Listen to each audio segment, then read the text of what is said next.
Hi there, Mike. I'm here with the 286th Booktube video, and today I'll be bringing you a review for Marvel Select Fantastic Four Rising Storm, written by Mark Waid. This is June's Marvel Selected issue, and my first Fantastic Four read. I've seen the two original films. I've quite enjoyed them for what they were. However, I do know that the fans of Fantastic Four found them very derivative of the source material, and I get that. As I said before, I quite like Marvel Select for the most part because they are quite handy introductory stories to the Marvel-verse and the various characters within it. Most of them you can pick up not knowing anything about any of them and just enjoy the story for what it is.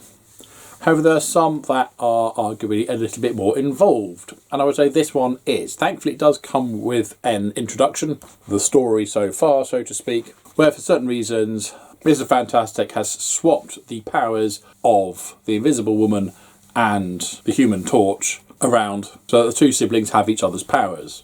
So Sue is now trying to manage being on fire, whereas Johnny now has powers of invisibility and force fields. Furthermore, Galactus has taken Johnny as his herald, a job normally given to the Silver Surfer, but he's now retired or something. And so this is where the story starts. So Johnny's off with Galactus being his herald, and Sue is trying to deal with the fact that she's got a whole different power base to try and control. So I do feel a little bit like I was dropped in the deep end a bit. I do know a little bit about what the Fantastic Four can do, but I know next to nothing about Galactus, apart from he's a pretty awesome card to play in Marvel Snap. And in the second film, he's some cloud thing.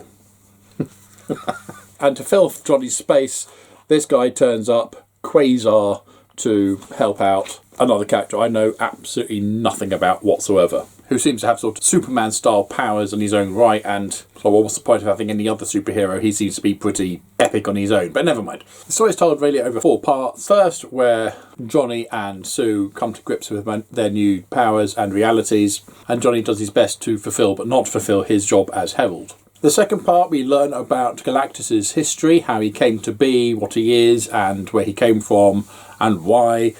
That's really interesting. I certainly went from not knowing anything about Galactus to knowing a fair bit about him. So that was really informative.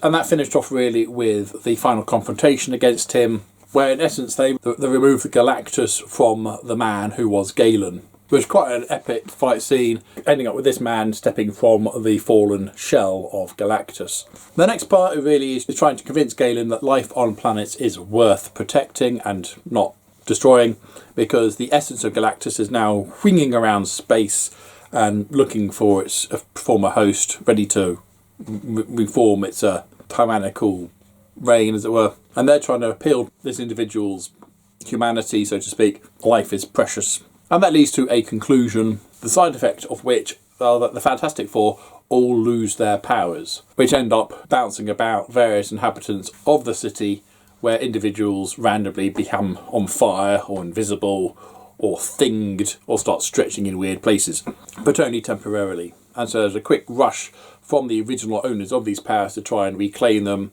And of course there's a whole question about Ben, whether he wants his curse back again. Because of all the 4, being the Thing, okay, you're super tough, but it's not a huge amount of fun either. Does he really want his powers back? So quite a lot in this, and I really enjoyed it. Because I did feel like I was thrown at the deep end to start off with, but I did appreciate the introduction. By the way, this is what's happened, this is where we are, now let's get on with the story. I would say this is the best Fantastic Four book to start with on your journey. But I certainly appreciated seeing how the Fantastic Four operate, or how they're supposed to operate, compared to what I've seen on screen. Now, they are a family who get on or not like any family do, and I really appreciated learning about Galactus and seeing Ben de-thingified.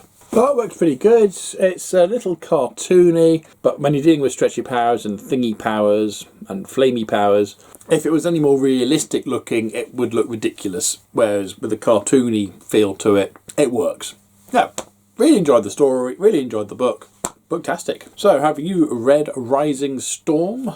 Or what's your favourite Fantastic Four story? Could be a film or something from a show. Or which of the Fantastic Four's powers would you prefer to have? Comments down below, please. But as usual, if nothing nice to say, then please keep it yourself. Thank you. Don't forget to like, subscribe, and other YouTubey things if you want.